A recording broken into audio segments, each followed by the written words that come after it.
Hello, everyone. Good morning, good afternoon, good evening, good night, wherever you're joining from. Wow, what can I say? This is such an incredible day so far, incredible, remarkable speakers, just some insightful topics. And so, as we're closing in, we have the energetic Sia from out of South Africa. We had a lovely conversation in the backstage. And I'm already excited and looking forward to Sia's presentation on value creation, decoded. I personally, and a lot of persons I've heard, value is something that we all look forward to in this life. And she'll be sharing principles and methodology of value. So thank you for being here, Sia. Thanks again, guys, for showing up. And so, Sia, the floor is yours. Thank you, Mark. Hi, everyone. I'm coming in from South Africa, as Mark did mention. I'm very happy to be here with everyone. Thanks once again to the Allo community for hosting the conference and for inviting me as a speaker. As Mark has mentioned, I will be making my presentation rather on value creation decoded, the methodology and principles of value. So to take us through what I'm going to be sharing today, the agenda is currently on the screen. I'm essentially going to be introducing everyone to the entire concept, the entire methodology of value innovation. I'll be taking us through the 4 principles of value, which coincidentally are 4 principles that I had designed after the work that I had done within value creation, but more on that as I do the presentation. I'll be giving some practical examples or some practical insights on the principles themselves in practice. And then we'll be going into why exactly why would we even use these kinds of principles? Why would we even be needing to use value innovation? And why would we be putting the principles through their paces? So, right, to start with, let me introduce myself. Once again, my name is Mdingi. I am from South Africa. I am the voice of value. And what I am by profession is I'm a value innovation and value strategy specialist, which means my entire line of work is studying value creation dynamics within businesses, nonprofit organizations, and within creative ventures. And my entire work is developing compelling, value offerings for enterprises that grow and retain your client, your partnership, and your stakeholder bases, and multiply your enterprise impact. My primary area of expertise is value, highlighting how enterprises, so that is businesses, nonprofit organizations, and creative ventures, understand value, how they can go about creating it, and how they can go about leveraging existing elements within their internal and their external operational environments to be able to identify and deliver value to their stakeholders. So, to begin with, what exactly is value innovation? The entire rationale of value innovation is pulled from the notion that we all, within our enterprises, within the work that we're doing, we're all very sensitive to the notion of value. Everybody wants to create value. Everyone wants to leverage it as much as they possibly can. Even in your day-to-day purchases, when you're going to the store to buy yourself a bottle of milk, you will compare one bottle of milk to another bottle of milk on the price, on either price point, quality, et cetera, et cetera. And all of those are parameters of value, right? And as you might imagine, being within business or working within a business or working within a nonprofit organization, wherever it is within the enterprise that you're working in, within, value is going to be a really important thing that's going to come at the forefront of your work. And especially as we're seeing now with the enterprise changes, all of everything that's happening globally, geopolitically, value creation is becoming a forefront type of thing for everyone. So the official definition for value creation or value innovation is a strategic methodology and a process wherein an enterprise effectively identifies, articulates, and leverages upon value and value creation opportunities that exist both internal and external to the enterprise to drive success. And where this definition comes from is actually from myself. In my work, before I became a value creation strategist full time, I worked within B2B interactions, so business to business interactions. And in the work that I was doing, I would study how these enterprises would engage with the concept of value.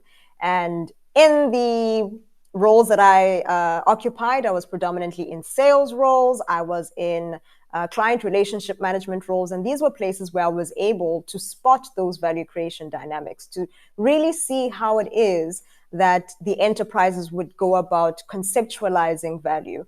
And from studying all of that, I was able to now come up with a definition for, describing what the process of innovating on value would be. And that's what we've got on the screen currently.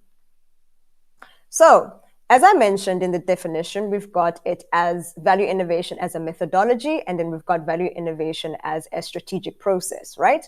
So as a methodology, it's a way of approaching your work, your activities within your enterprise. Not only your activities, your offerings, the way in which your enterprise goes about engaging with everything in its enterprise environment and stakeholders. All of that is looked at from a value creation or a value point of view. So you're asking all sorts of questions as it relates to value. You're asking, does this thing that we're trying to do, does it create value? Does it erode it? In this thing that we're trying to do, in this offering that we're designing, for example, what kind of value are we trying to design here? Are we creating value or are we destroying value? And there are instances where you'll create a new offering and you'll discover very late in the game that actually where you were trying to create value, this new offering or the way that you are giving it over is actually destroying the value that you have or the value that you are trying to create. Another question that you can ask yourself within the value innovation methodology is, can we create this value that we have or that we've created into something else that can be used in a different way? So this type of thinking or this type of questioning, this type of exploration is called value-centered thinking, because you are centering value creation, value protection, value leveraging as the central point of your operations or your work. And now, as a strategic process, value innovation is a strategic exercise where you are uncovering value creation opportunities and the resources that you can use to create value that are now available to you as an enterprise, to you as a business analyst, to you in whatever role that you have. And from the insights that you gain from uncovering those opportunities, can now design and execute a value strategy. And what a value strategy is basically is the output of that value innovation process, where you are uncovering the value creation opportunities, and then you are identifying the resources that you have available to be able to leverage on them. And then you go about designing a way to execute or rather to take advantage of those value creation opportunities that you've uncovered. Basically, the value strategy answers the question, or is the answer to the question, given this knowledge of where the value is and our own capacity, how are we going to go about capturing it and leveraging it? And value innovation as a process proceeds in 4 phases. You've got the scoping part of the phase, which is you're uncovering the issue that you need to solve within your enterprise using value creation. So maybe your sales, you've been having a lull in sales, for example. You've identified an issue in your project management processes. You might even be trying to do a summit, for example. So you're scoping out the full extent of the problem that must be solved by value innovation. The next step, of course, is mapping. Now you are mapping out the gaps in the places where you can create value or in other words, finding your value creation opportunities. The next step is design, where you are now designing a strategy that leverages those value creation opportunities. And then the last and final step is, of course, execution, because it doesn't make sense to know what your problem is, to know where your value opportunities lie, to design a strategy that now leverages those value creation opportunities, and then do nothing about it. So you must go about and execute on the strategy that you've designed. And another point within that box as well is preparing for value strategy continuity, which is something that a lot of strategists sometimes forget to put into their strategies. How we're going to make sure that this strategy that we've built can stick around for a long time, especially if it was successful. So if we go about creating value in this way, how can we make sure that we can continually create value in a sustainable manner in continuity, or in perpetuity rather? So within value innovation, which is the strategic process and the methodology, the value proposition is a really, really important concept, because it is the entire reason, or the central linchpin of the entire process, right? We use the value proposition to scan the enterprise's internal infrastructure and external environment for those value creation opportunities. And I'm pretty certain everyone in the room knows what the value proposition is. But in case we've got some people who need a little bit of a refresher, the value proposition is essentially a quick statement that you offer to your stakeholders, to your clients, to whomever it is that you're trying to engage to deliver value to say, this is the value that we would like to deliver onto you. For example, we've got Mercedes-Benz. I can't quite remember exactly what their tagline is, but the value proposition for Mercedes-Benz is to make high quality cars that are not only, exquisite to look at, but exquisite to be in, right? The value that you are trying to get out of buying a Mercedes-Benz, for example, is to have that exquisite experience. In terms of driving experience, in terms of maintenance experience, in terms of just getting as much of a positive experience out of having paid such a large amount of money to get a Mercedes-Benz. Because I'm pretty certain wherever you are in the world, a Mercedes-Benz is very expensive. So the value proposition is essentially the promise that you are making to your prospective clients to say, hey, in exchange for you engaging us, this is what you are going to get. The value proposition is also slightly different from the USP, which is the unique selling point, in the sense that the unique selling point is, this is what differentiates us from our competitor who might be selling the same sort of thing. Whereas the value proposition says, okay, but this is what you get from engaging with us. This is the full extent of the experience that we would like to deliver onto you. So it goes beyond just what your product exactly is. The USP is typically descriptive of what your product is. The value proposition encompasses the full experience of engaging your product. So that's that on the value proposition. What you see in front of you right now is the VIVE value mapping framework. And what this basically is a representation of all of the places, or the typical places of where value creation opportunities tend to lie within the internal and the external environment of a enterprise.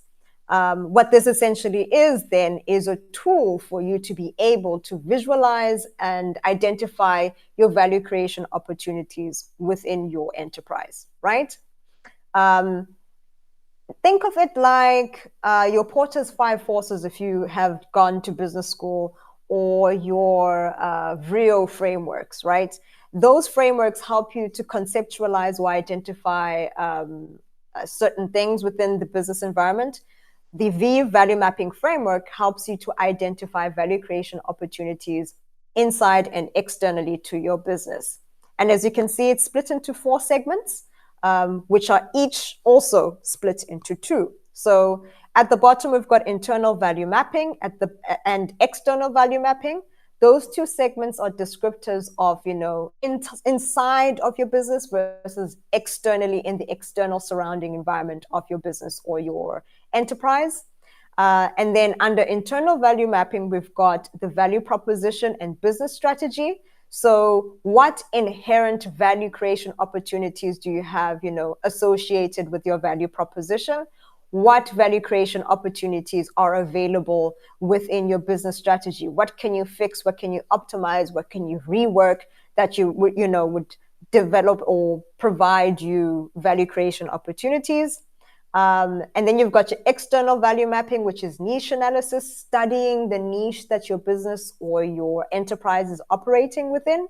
And then we've got something that's probably very unfamiliar, which is value networks and ecosystems, which is studying how everybody in your niche or your ecosystem is connected in terms of how value is created. I'm not going to stick around too much in terms of the framework because we're not going to be focusing very heavily on that. But there are resources that I have got that I'll be sharing at the end of the presentation for you to be able to get familiarized with the framework. So let's move along swiftly to what it is actually that I'm going to be presenting on, which is the 4 principles of value. So as I mentioned, before I went into being a full-time value creation strategist, I worked in B2B, business-to-business sales. I worked in business-to-business client relationship management. I was an account manager. And in this time, I was able to really get a grip, or rather, I was able to get a really good insight, rather, into how businesses understood and conceptualized value and its creation. And from that studying, right, I was able to see that there are dynamics to value creation and value itself. And then I noticed, okay, there are consistencies to these dynamics, right? And these consistencies then I quantified into the 4 principles of value, which helps us quantify and define the goings on of value. And as you can see, there are 4. The first being that value is providing an offering that is meaningful to a client or stakeholder. Principle number 2 is that value goes beyond what your offering or your product is.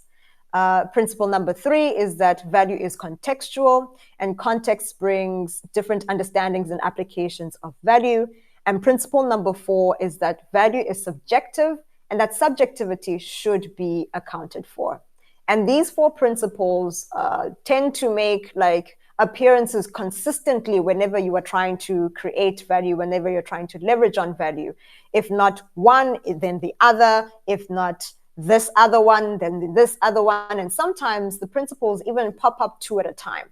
So we'll be walking you through the principles, and then we'll be walking you through some examples for you to, get a grip of everything.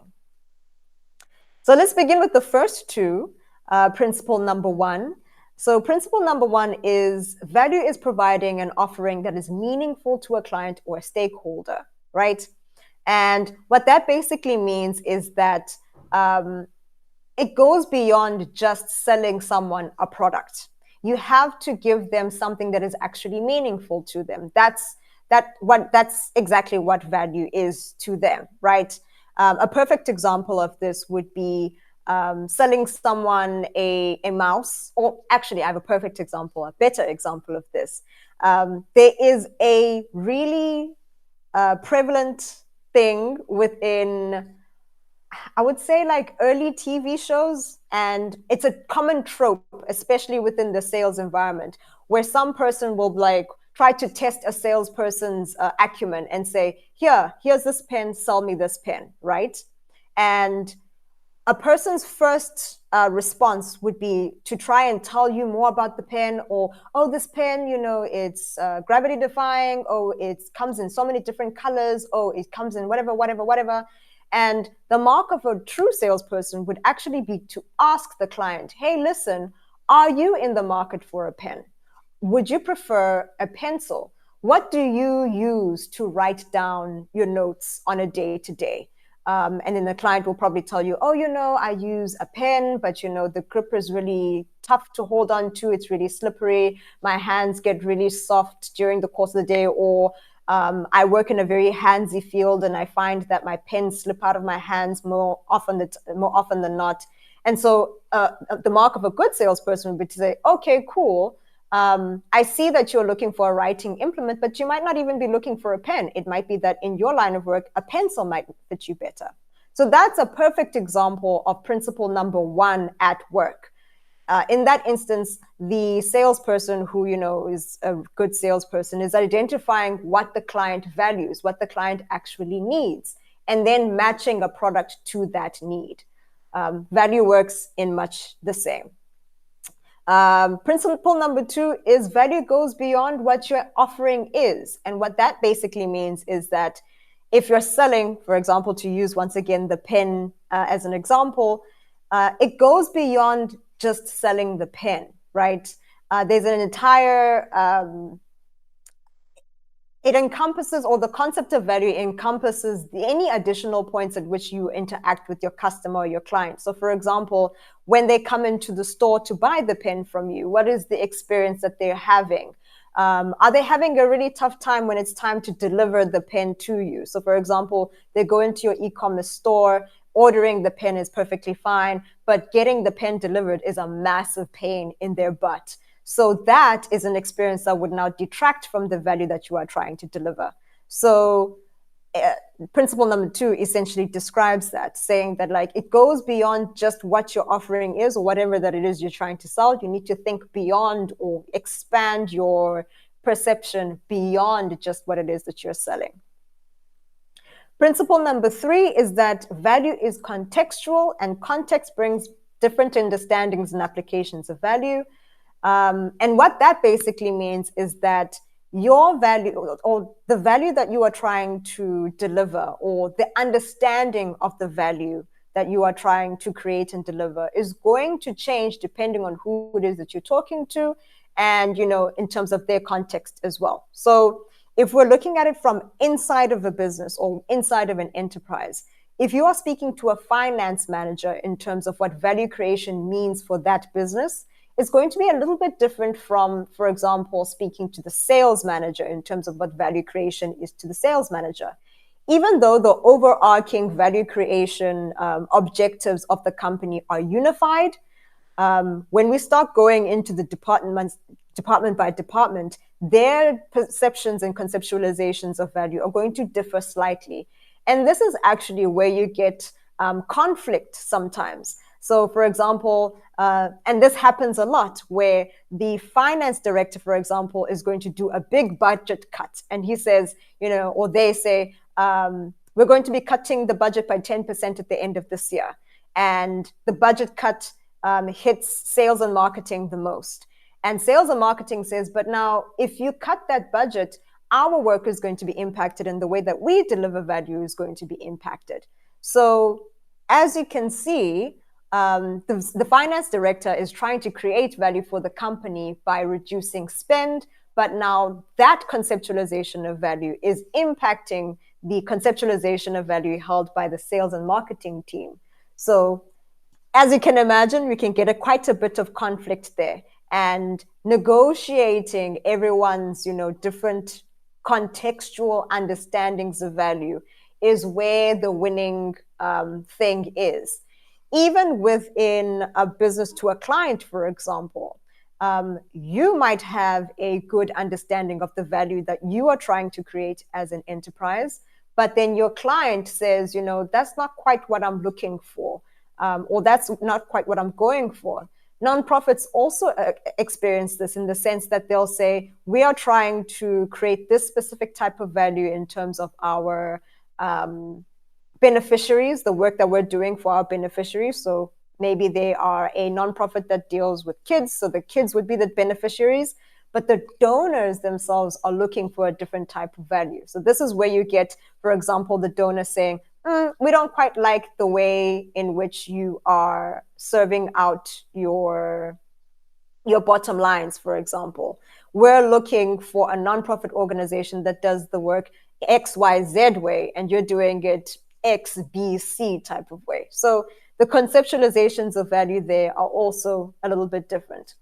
And in that situation, you would have sort of the the catch-22 of deciding whether, okay, you want to go with this particular donor and, work with their conceptualization of value, or if you want to lean more towards your own conceptualization of value. But it's a little bit of a dance type of situation. And I'm hoping that with the upcoming slides, it'll become a little bit clearer also how you negotiate those kinds of differences as well. But on to principle number 4, in the sense that value is subjective and that subjectivity should be accounted for. And it's quite nice that I put 3 and 4 on the same slide, and I did it on purpose because, as you can imagine from the description, the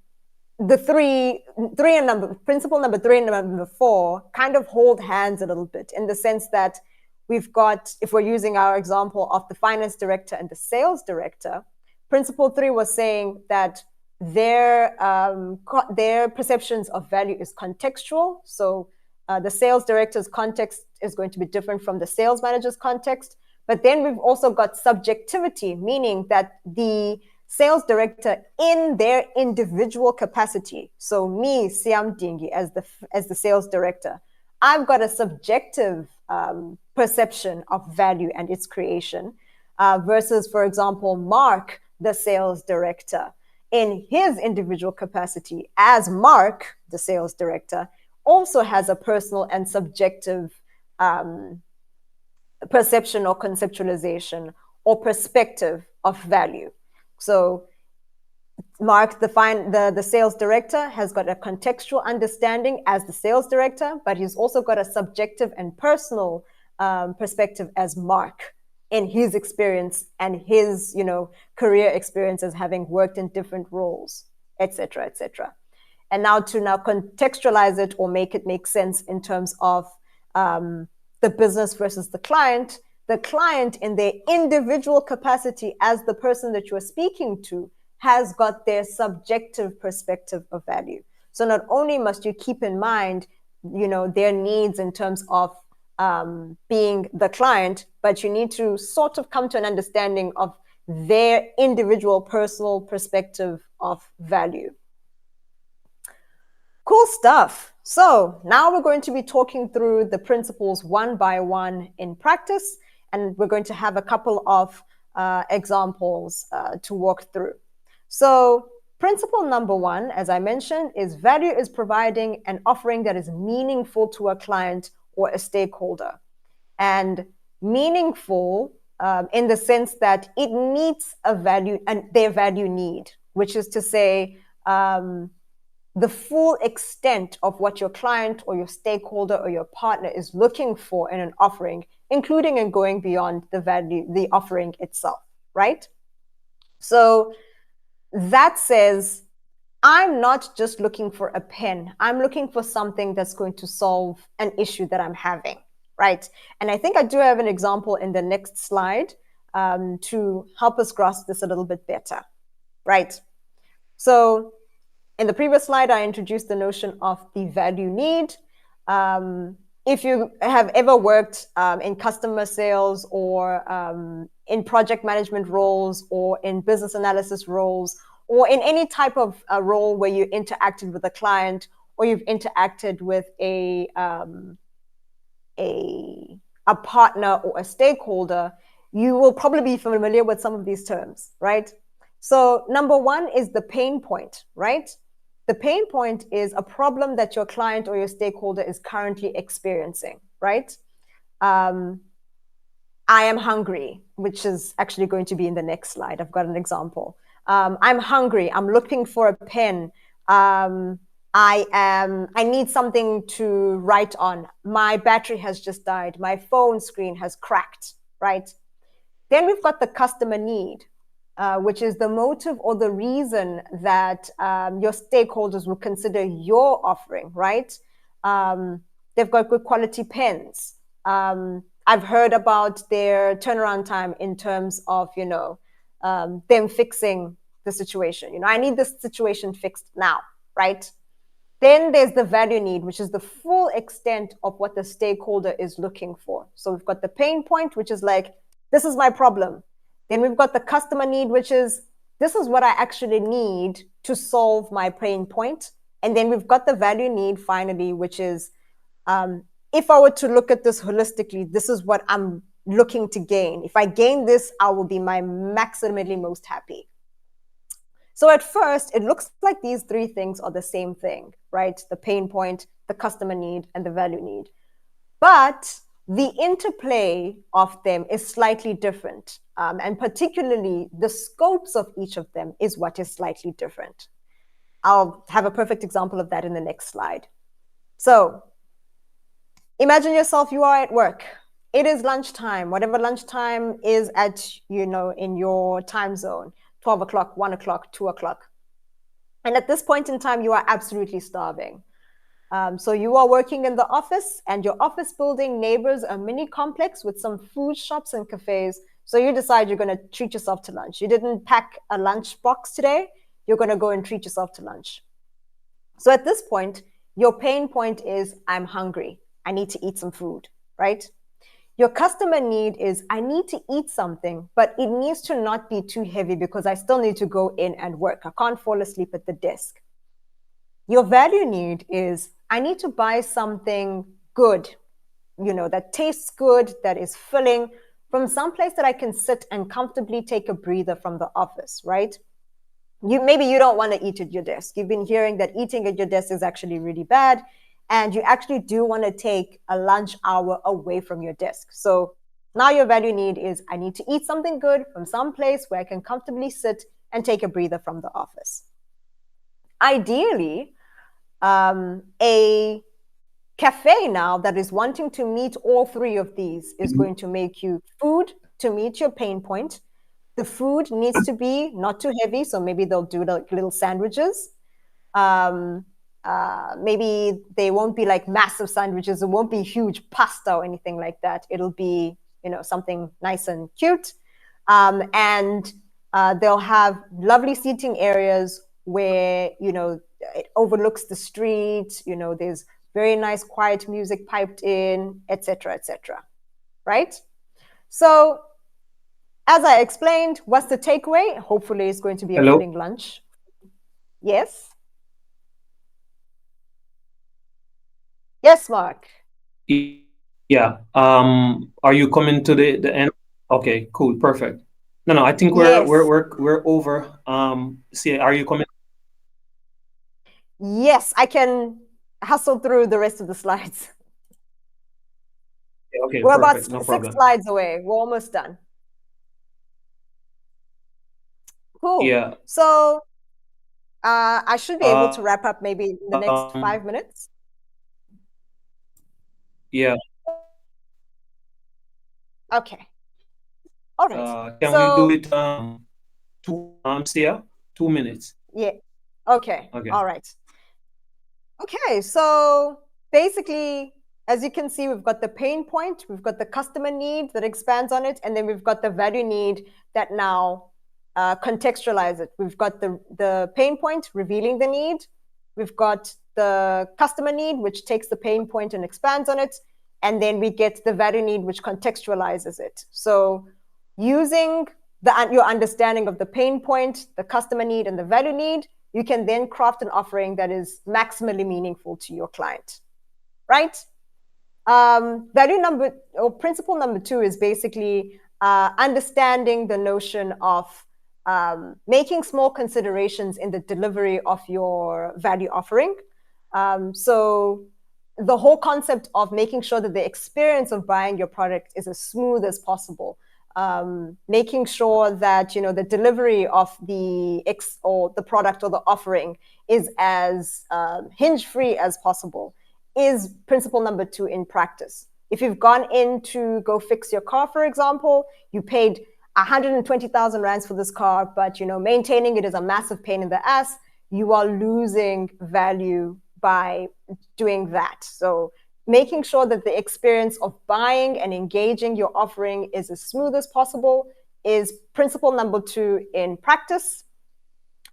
Principle number 3 is essentially the example that I had mentioned earlier on, making sure that you understand, and this is very much practical or pertinent for your enterprises, particularly in your operations, and making sure that everybody has got the same sort of understanding of the overarching value creation objectives of the company, but also making sure that the departments between each other understand each other's value promise, understanding each other in terms of how they are delivering the value that they're wanting to deliver, and harmonizing all of it so that you guys aren't accidentally stepping on each other's toes when you are delivering or creating the value that you are looking to create within your enterprise.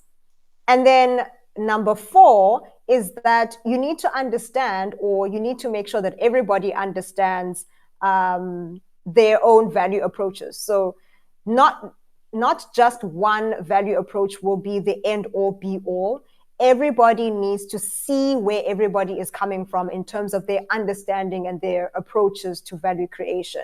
So that subjectivity should be accounted for, means that the personal expertise is going to weigh in different ways, and that personal expertise should be weighed in or should be considered when you are going about understanding, what the value approach or value creation approach should be. Principles, as I mentioned, number 3 and number 4 are especially pertinent when you are working in teams. Everybody needs to have a unified understanding of, firstly, the enterprise's value creation strategy as a whole, the understanding of value in terms of the organizational level, but should now interplay in terms of their expertise and interweave their expertise as well. But why? And this is pretty much the last slide, Mark. We're almost done. But why should we have all of this understanding of value creation, and why should we play along and use these principles in the first place? The first is that demystifying value creation is a beneficial process, both for your enterprise and its operations, regardless of your size and regardless of your industry type. Understanding these dynamics and the principles that underpin them gives you a sense of consistency in terms of value creation, understanding, value as a whole entire principle, or as an entire principle and as a concept, and puts you on the path towards, reliably creating value. If you understand the principles and you work the principles, you consistently create value. That's the entire point behind that point. And armed with that understanding, when you have a set methodology for the value creation, when you have the tool, which is the value mapping framework, and you have an understanding of the principles, you are in a really good position to be able to create success by putting value at the forefront. So, as mentioned, understanding the methodology, understanding the principles of creating value, and then working those principles will consistently get you results when you are going about creating value. So yeah, that's my presentation in a nutshell. If you are looking for more insights into value creation, I do have a podcast. It is called Inside Value. It's on YouTube, it's on Spotify, it's on Apple Podcasts. I've also got a weekly newsletter called The Value Blueprint. It is on Substack, and you can subscribe and get weekly insights delivered into your inbox every Tuesday. And yeah, thank you so much for coming along, attending this particular slot. For me, it's quite late in the evening. For everybody else, it's probably not, but it's kind of late in the afternoon. I'm sure it's around 3 o'clock now. But thank you once again for making the time to attend. And those are my details over there. And you can feel free to let me know, give me a shout, and we can discuss value creation together. Absolutely, absolutely. We do not have a lot of time, but I let them know in the chat that they could follow you on LinkedIn if they have any type of question, and I also put your link in the chat for them to follow you. So since we are really over, so I will need to just stop here. Thank you, Mark. Thank you, Sia. It was so wonderful, amazing. I had a lot of questions, but I cannot actually ask them. So see you. And Mahe just say thank you. Thank you so much for everything that you just say. Thank you. Great session. We really love it. That's true. So see you later. Thank you. Bye-bye. Thanks, everyone. Mark? Yeah, thanks again. Thanks